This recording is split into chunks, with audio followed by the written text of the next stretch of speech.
Querido Chico, fiquei muito feliz com essa novidade de você vir nos visitar. Por aqui as coisas não estão fáceis. Já passou o dia de São José e não caiu uma gota de chuva. Nem preciso explicar o que isso quer dizer. Um beijo da sua mãe. E você sabe o significado de não ter chovido até o dia 19 de março, o dia de São José? Então vai saber na teleaula de hoje. É só vir comigo na viagem que eu estou fazendo pelo Nordeste brasileiro. Primeiro eu vou fazer uma entrega em Recife. Depois vou aproveitar e dar um pulinho na casa da minha família no Rio Grande do Norte. Um trajeto que vai ser muito útil para a gente ver várias coisas novas sobre a região nordestina. Nessa teleaula você vai conhecer as principais características dessa região e vai saber qual a importância do Nordeste na economia nacional. Mas agora deixa eu tomar outro cafezinho que ninguém é de ferro. E você se liga aí que a nossa teleaula está começando. Dá outro cafezinho, por favor. Para Obrigado. depois naquela coisa. Chico! Oh, Chico! Oh, meus amigos Severino e Maria! Quer dizer que o nosso velho Chico realmente resolveu dar as caras no Nordeste. É, mas não é por falta de vontade que eu não tenho vindo pro Nordeste, não. O negócio é que não é muito fácil conseguir transportes pro lado de lá. O maior fluxo de mercadoria é mesmo lá no Sul, no Sudeste, no Centro-Oeste. Mas vocês indo pra onde? Estamos fazendo o caminho inverso de tu, Chico. Estamos indo para São Paulo, e mais Severino. A gente resolveu visitar nossos filhos lá no Sul. E se Deus quiser, Chico, na volta a gente pega uma boa carga, hein, Maria? Carga. Esse assunto tá me preocupando. Eu preciso conseguir alguma coisa de volta, na volta. E, pelo menos pra pagar a viagem. Oh, tanta preocupação em pensar que o Nordeste já foi rico demais, hein? Olá. Oi. Opa, que belo livro de culinária nordestina, hein? É isso mesmo.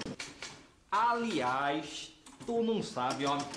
A mulher do meu compadre é uma nordestina arretada e ela prometeu fazer esse prato aqui, ó, especialmente pra mim. Parece apetitoso, hein? Sabe que outro dia eu tava lendo uma reportagem sobre comida do Nordeste e eu li lá que a carne seca era a principal alimentação dos escravos do engenho? Tá aí, os escravos.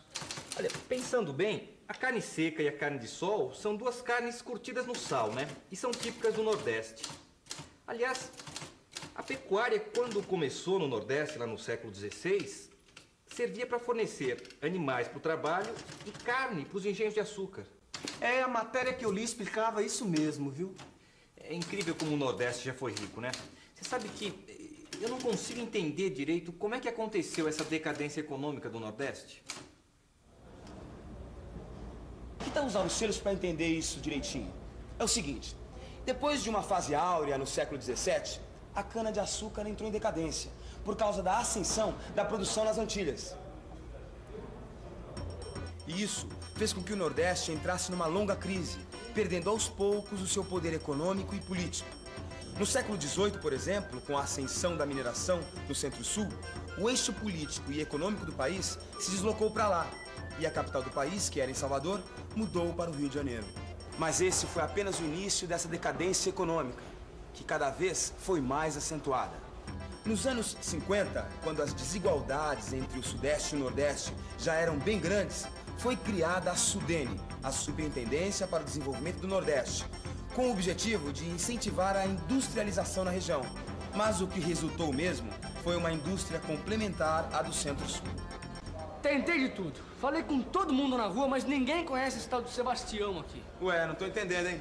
Ah, é essa carta aqui, Pedrão. Ninguém conhece Sebastião nessa rua aqui. Ah, carta com endereço errado, Antônio. Isso acontece todo dia, poxa. É só você mandar de volta pro endereço do remetente. É que essa carta vem lá do Nordeste, eu fiquei um pouco preocupado. Com essa seca toda que a gente ouviu falar, eu imaginei que isso aqui pudesse ser um pedido de ajuda, né, Pedrão? Ah, peraí, né, Antônio? Não é só porque essa carta veio do Nordeste que ela vem necessariamente de um lugar com seca. O Nordeste tem outras regiões, e em algumas delas a situação é bem diferente. Na verdade, o Nordeste apresenta um contraste entre uma estreita faixa litorânea mais úmida, a zona da mata, e uma interior, seca, o sertão. E entre as duas, uma área de transição, o agreste. Luiz, cheguei ontem da fazenda da comadre. Peguei um tempo ótimo. Passei nas plantações de cacau, nadei no rio, comi chocolate. Fiz tudo o que tinha direito. Amanhã minhas férias terminam. É uma pena. Zona da Mata. Tá aí. Bem que eu poderia tentar pegar uma mercadoria na Zona da Mata. Eu vou estar mesmo no Rio Grande do Norte. Aí é só descer pelo litoral. É verdade que eu vou passar muito calor naquele clima tropical, com temperaturas elevadas. Porque a Mata Atlântica, essa já era, já não refresca mais nada. É uma boa, Chico.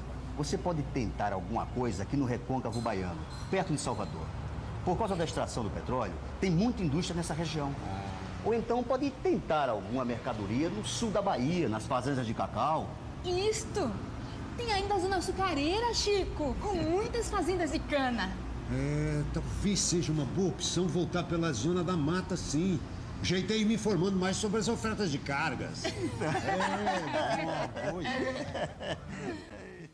Petróleo, cacau e cana plantados em grandes fazendas. A região da mulher do meu compadre é bem diferente disso. Ela é do Agreste. De fato, o Agreste é uma região de transição entre a Zona da Mata e o sertão. Quer ver? Dá uma olhada aqui, ó. De um lado do Planalto de Borborema, que fica no Agreste, o clima é mais úmido. Do outro lado, em direção ao interior, o clima é semiárido. Ao invés de grandes propriedades, tem muitas pequenas e médias propriedades. E mais, lá a agricultura e a pecuária têm melhores condições que outras regiões do Nordeste, voltada para a produção de alimentos e leite. Sertão, olha só. Antes da nossa conversa, sempre que eu pensava em Nordeste, a imagem que vinha à minha cabeça era a imagem do sertão. E normalmente quando a gente pensa em sertão, a gente associa com a seca, que incrivelmente pode durar meses, ou até anos. Agora o que eu não consigo imaginar é como é que dá pra plantar alguma coisa com aquela seca toda, no meio daquela caatinga. Geralmente a gente encontra no sertão pecuária extensiva, em grandes latifúndios. Mas em algumas áreas próximas às serras e chapadas, onde ocorrem chuvas de relevo, as pessoas cultivam feijão, milho e cana-de-açúcar, produtos para a subsistência do agricultor e de sua família. Mas afinal, Pedrão, essa paisagem é ou não é comum no Nordeste? O sertão abrange quase todos os estados do Nordeste, desde a Bahia, passando por Alagoas, um pedaço de Pernambuco, Paraíba, Rio Grande do Norte e quase todo o Ceará. O difícil vai ser se você quiser conseguir alguma coisa no sertão. Aí sim vai ser difícil, né? Lá a situação tá crítica. Minha Nossa Senhora, estamos vindo de lá, Chico. Já passou o dia de São José e nada de chuva. E você sabe o que isso significa, né, Chico? Um ano de seca. Minha mãe contou no cartão que ela escreveu. Mas eu soube também que existem outros produtos que vão muito bem. E vai mesmo. Em pleno sertão tem essa área agrícola produzindo frutas que dão gosto de ver. Tudo graças à irrigação. Faz gosto.